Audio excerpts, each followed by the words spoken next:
Bill Gates कहते हैं कि मैं किसी भी मुश्किल काम को करने के लिए सबसे लेजी आदमी चूज करता हूं, क्योंकि मुझे पता है वो लेजी आदमी उस मुश्किल काम को करने के लिए सबसे आसान तरीका निकालेगा। अब ये पॉइंट बहुत काउंटर इंट्यूटिव लगता है कि लेजी आदमी कैसे इंटेलिजेंट हो सकते हैं। इस पॉइंट को जस्टिफाई करने के लिए फ्लोरिडा गल्फ कोस्ट यूनिवर्सिटी के रिसर्चर्स टॉड मैकएलरॉय और उनके कलीग्स ने एक रिसर्च करी। इस स्टडी के लिए उन्होंने अंडर ग्रेजुएट स्टूडेंट्स को एक टेस्ट दिया जिसका नाम था NFC, need for cognition test. ये एक सिंपल टेस्ट था जिसका बेसिक फंक्शन था ये क्लासिफाई करना कि कौन सा स्टूडेंट ज्यादा सोचना पसंद करता है और कौन सा स्टूडेंट कम सोचना पसंद करता है। उसके बाद उन्होंने 60 स्टूडेंट्स को सिलेक्ट किया, जिसमें से 30 स्टूडेंट्स हाई थिंकिंग लेवल के थे, यानी उन्हें सोचना अच्छा लगता था, एंड बाकी 30 स्टूडेंट्स नॉन थिंकर्स थे। इन सब 60 स्टूडेंट्स को एक वेरिएबल डिवाइस पहनाया गया, बेसिकली एक घड़ी जैसा बैंड जिसके अंदर एक बेसिक एक्सेलरोमीटर था। ये डिवाइस हर 30 सेकंड के बाद उन स्टूडेंट्स की एक्टिविटी को रिकॉर्ड करके स्टोर कर लेता था। इस डिवाइस को उन स्टूडेंट्स ने एक हफ्ते तक पहन के रखा। एंड में जब इन सब स्टूडेंट्स का डेटा एनालाइज किया गया तो ये पता चला कि जो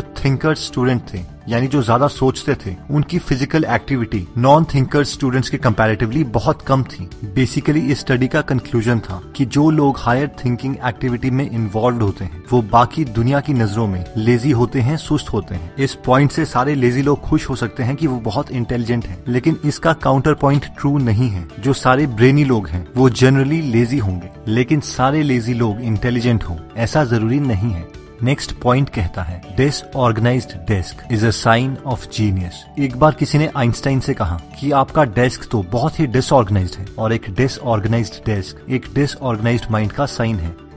इस पर आइंस्टाइन हंसे और बोले, अच्छा अगर एक डिसऑर्गेनाइज्ड डेस्क एक डिसऑर्गेनाइज्ड माइंड का साइन है तो बिल्कुल खाली डेस्क क्या खाली माइंड का साइन है? ये जानने के लिए कि अपनी चीजों को डिसऑर्गेनाइज्ड या ऑर्गेनाइज्ड रखने पर ह्यूमन माइंड में क्या फर्क पड़ता है, इसके लिए यूनिवर्सिटी ऑफ मिनेसोटा के रिसर्चर कैथलीन वोज और उनके कलीग्स ने एक स्टडी करी। उन्होंने पार्टिसिपेंट्स को अपने ऑफिस में बुलाया और उन्हें दो ग्रुप में डिवाइड किया, ग्रुप A और ग्रुप B। इन दोनों ग्रुप को एक क्वेश्चनएयर सॉल्व करने के लिए दिया गया। ग्रुप A को वो क्वेश्चनएयर एक बहुत ही साफ सुथरे कमरे में बैठ के करना था, जबकि ग्रुप B को एक बहुत ही डिसऑर्गेनाइज्ड क्लटर्ड रूम में वो क्वेश्चनएयर सॉल्व करना था। क्वेश्चनएयर सॉल्व करने के बाद रिसर्चर्स ने पार्टिसिपेंट्स को किसी भी सोशल कॉज के लिए पैसे डोनेट करने के लिए कहा और साथ में उन्हें स्नैक के तौर पर चॉकलेट और एक एप्पल ऑफर किया। ग्रुप A जिसने क्वेश्चनएयर एक साफ सुथरे कमरे में बैठकर सॉल्व किया था, उन्होंने ग्रुप B के कंपैरेटिवली ज्यादा पैसे डोनेट किए और साथ में चॉकलेट के बजाय एप्पल को चूज किया, जिसका कंक्लूजन ये निकलता है कि जो लोग बहुत ही ऑर्गेनाइज्ड और साफ सुथरी जगहों पर रहते हैं वो बाकी लोगों के कंपैरेटिवली अच्छे डाइट डिसीजंस लेते हैं और सोशली ज्यादा एक्टिव होते हैं। लेकिन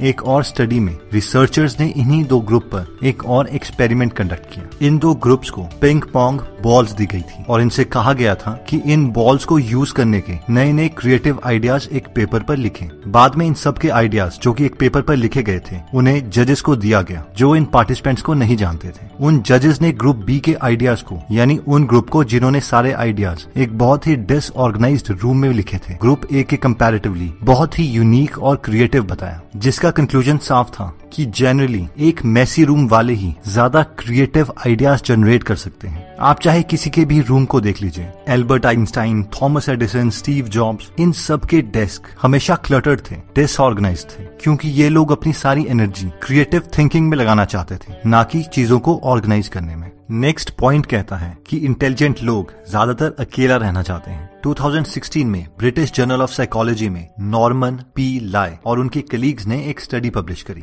ये स्टडी 15,000 एडल्ट्स पर की गई थी जिनकी एज 18 से 28 साल के बीच में थी। इस स्टडी के रिजल्ट्स बहुत ज्यादा सरप्राइजिंग थे, जैसे कि इस स्टडी से पता चला कि जो लोग बहुत ज्यादा डेंसली पॉपुलेटेड एरियाज में रहते हैं वो लोग इन जनरल अपनी लाइफ से कम सेटिस्फाइड हैं उन लोगों के कंपैरेटिवली जो लोग कम डेंसली पॉपुलेटेड एरियाज में रहते हैं, यानी इन शॉर्ट गांव वाले लोग शहर वाले लोगों से ज्यादा सेटिस्फाइड होंगे। सेकंड, जो लोग ज्यादा सोशल हैं, अपने दोस्तों के ज्यादा करीब हैं, वो लोग जनरली अपनी लाइफ में ज्यादा खुश रहते हैं उन लोगों के कंपैरेटिवली जो अपने दोस्तों से कम कनेक्टेड हैं। और फाइनली इस स्टडी की सबसे इंटरेस्टिंग फाइंडिंग्स ये थी कि जब भी इंटेलिजेंट लोग अपने दोस्तों के साथ टाइम गुजारते हैं वो ज्यादातर दुखी हो जाते हैं। ऐसा क्यों है? क्योंकि जो लोग ज्यादा इंटेलिजेंट हैं या अपनी इंटेलिजेंस को ज्यादा यूज करते हैं, वो लोग ज्यादातर किसी लॉन्ग टर्म ऑब्जेक्टिव के पीछे लगे हैं, और कोई भी ऐसी चीज जो उन्हें उनके गोल से दूर ले जाती है, उनसे वो नाखुश हैं। आप किसी भी टॉपर को ले लीजिए, किसी भी सीरियस बिजनेसमैन को ले लीजिए, वो ज्यादातर कम सोशल होते हैं।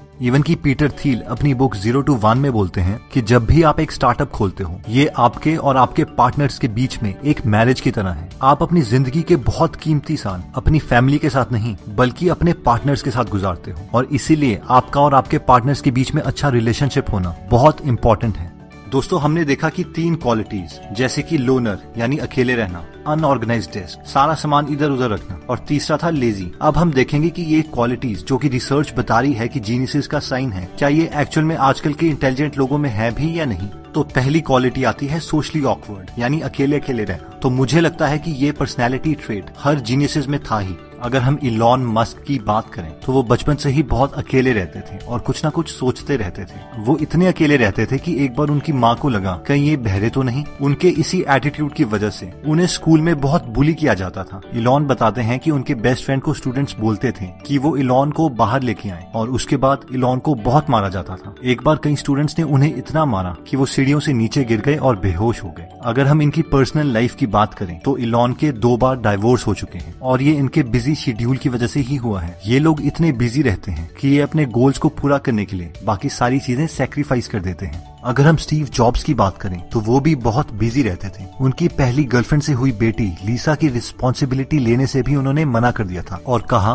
कि ये मेरी बेटी नहीं है। फेसबुक के फाउंडर मार्क जकरबर्ग के बारे में भी ऐसा ही कहा जाता है कि वो भी बहुत सोशली इनएक्टिव है। अगर हम second personality trait unorganised desk की बात करें तो ये कई पर्सनैलिटीज के लिए बिल्कुल गलत होगी। जैसे कि mister APJ Abdul Kalam sir, वो अपनी बुक विंग्स ऑफ फायर में लिखते हैं कि वो सोने से पहले ही विजुअलाइज कर लेते थे कि उन्हें अगले दिन क्या करना है, और उसके बाद ऑफिस में पहुंच के सारी की सारी फाइल्स को एक जगह ऑर्गेनाइज कर लेते थे और उनको प्रायोरिटी वाइज सेट कर लेते थे। उसके बाद वो अपनी हाईएस्ट प्रायोरिटी की फाइल निकालते और उसमें घंटों तक डूब जाते। जब तक वो खत्म नहीं होती थी वो दूसरा टास्क नहीं उठाते थे। इन शॉर्ट, कलाम सर बहुत ऑर्गेनाइज्ड थे। वैसे ही अगर हम इलॉन मस्क की बात करें तो हो सकता है उनका डेस्क डिसऑर्गेनाइज्ड हो, लेकिन उनका पूरा दिन बहुत अच्छे तरीके से ऑर्गेनाइज्ड होता है। वो रात को 1 बजे तक काम करते हैं और 6 घंटे की नींद लेके सुबह 7 बजे उठ जाते हैं। ज्यादातर अपना ब्रेकफास्ट स्किप करते हैं और पूरे हफ्ते अपनी 2 कंपनीज स्पेसएक्स और टेस्ला मैनेज करते हैं। मंडे और फ्राइडे के दिन वो स्पेसएक्स में काम करते हैं जिसका मिशन है मार्स पर जाना, और ट्यूसडे, वेडनेसडे और थर्सडे के दिन वो टेस्ला पर काम करते हैं जो कि एक इलेक्ट्रिक कार कंपनी है। वो एटलीस्ट 80 to 100 आवर्स हर हफ्ते काम करते हैं। इन सब के बावजूद वो अपना आधा दिन एक non profit organisation open artificial intelligence में भी स्पेंड करते हैं। उनका 80% टाइम इंजीनियरिंग और डिजाइन डिपार्टमेंट में स्पेंड होता है। अगर हम लास्ट क्वालिटी लेजीनेस की बात करें तो कोई भी इंटेलिजेंट पर्सन लेजी तो किसी हालत में नहीं है।